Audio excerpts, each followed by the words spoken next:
guys, it's me, Invincipig, and welcome back to the Retrospective series.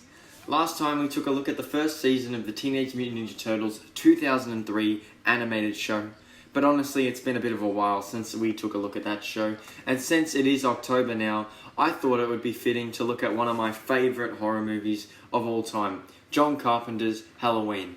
Also, this is a warning to any younger viewers that might be watching. If you get scared easily, I do not suggest that you watch the rest of this video or this movie.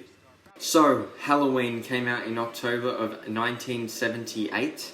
It was written and directed by John Carpenter and was produced by Deborah Hill, who also happened to work on the script. The film was made for $325,000 and goes for roughly 91 minutes. It stars Donald Pleasence as Dr. Loomis and Jamie Lee Curtis as Laurie Strode, and is often credited as the first modern slasher film.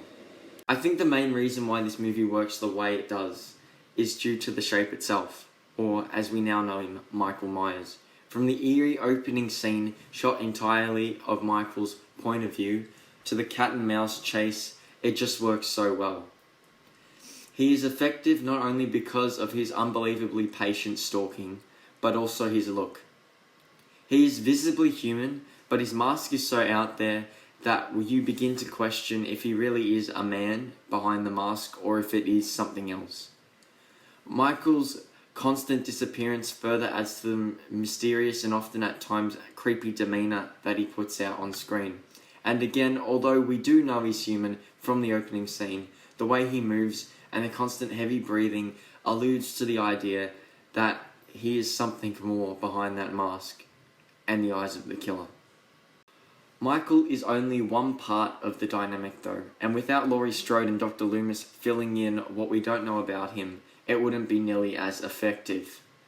So, let's take a look at what we know about the Doctor.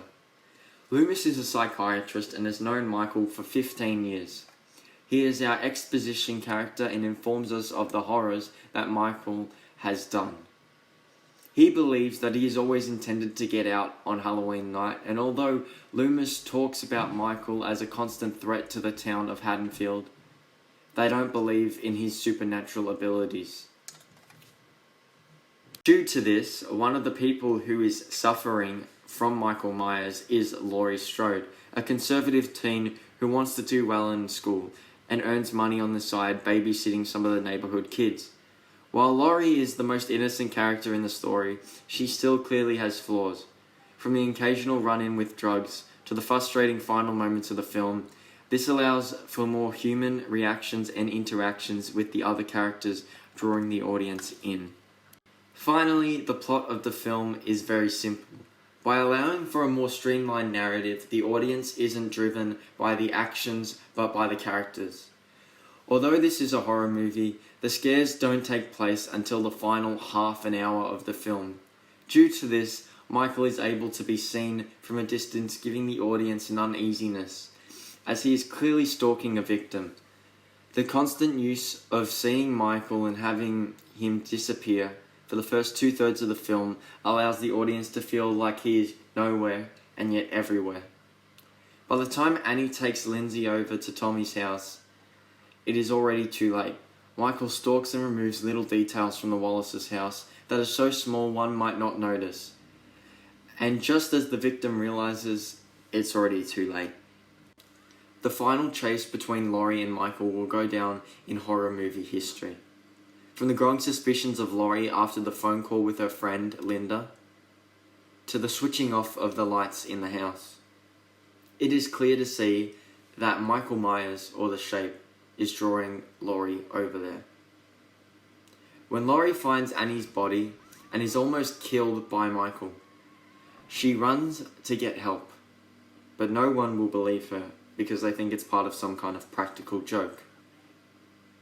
When she finally gets back to the Doyle's house, she thinks that she has killed Michael. And while she leaves to go tell the kids, he comes back. After a scramble, she is left alone, and Loomis walks into the house after hearing from the kids. As Michael is about to kill her, he unloads a full round into Michael, sending him off the balcony.